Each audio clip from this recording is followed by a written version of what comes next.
Hello, Bachcha.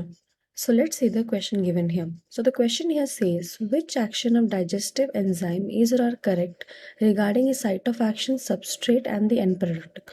कि हमारे पास जो यहाँ पे टेबल दिया गया है digestive enzyme, site of action, substrate और एंड प्रोडक्ट का, इन चारों में से सब कुछ कौन सा किस ऑप्शन का सही है।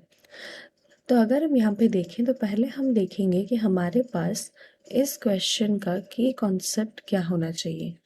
तो इस क्वेश्चन का की कॉन्सेप्ट क्या होगा ना,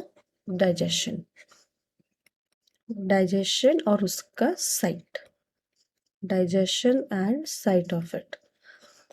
तो अगर हम यहाँ पे देखें तो हमारे पास यहाँ पे जो पहला लेबलिंग है दैट इज 1, तो उसमें क्या दिखाया गया है ना, रेनिन। रेनिन का साइट क्या दिखाया ना, अडल्ट स्टोमैक।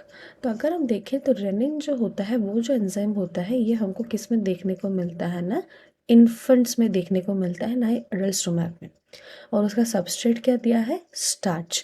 तो ये भी गलत है क्योंकि उसका सबस्ट्रेट क्या होता है ना, यहाँ पे मिल्क प्रोटीन, मिल्क प्रोटीन।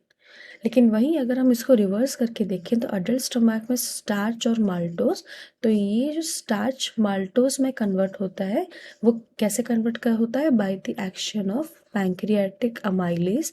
लेकिन वो हमारे किस में होता है, स्टमक में नहीं होता है, हमारे स्मॉल इंटेस्टाइन में। वहीं अगर हम नेक्स्ट देखें, हमारे पास यहाँ पे लेबलिंग 2 में क्या गिवन है ना, pepsin, human stomach, proteins, 2 molecules of amino acids.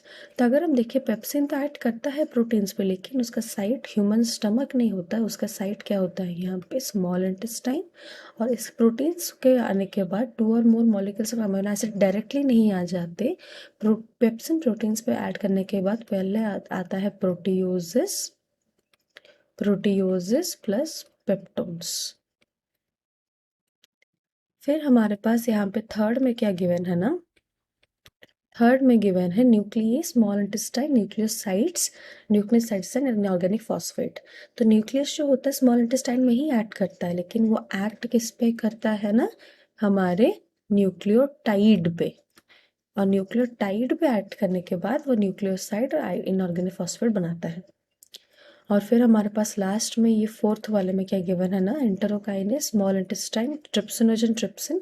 तो ये एक एब्सोल्युटली करेक्ट मैचिंग है, क्योंकि ट्रिप्सिनोजन जो होता है ये एक इनएक्टिव एंजाइम होता है, जिसपे कि एंटेरोकाइनेस एक्ट करने के बाद वो क्या बना देता है ना, एक्टिव एंजाइम ट्रिप्सिन, जो कि हमारे एक तरह का प्रोटियोलिटिक एंजाइम होता है। तो अगर यहाँ पे हम देखें तो सारे ऑप्शन में से सबसे बेस्ट ऑप्शन कौन सा मैच है, that is option D, only 4 is correct. Hope you understood it well. Best of luck.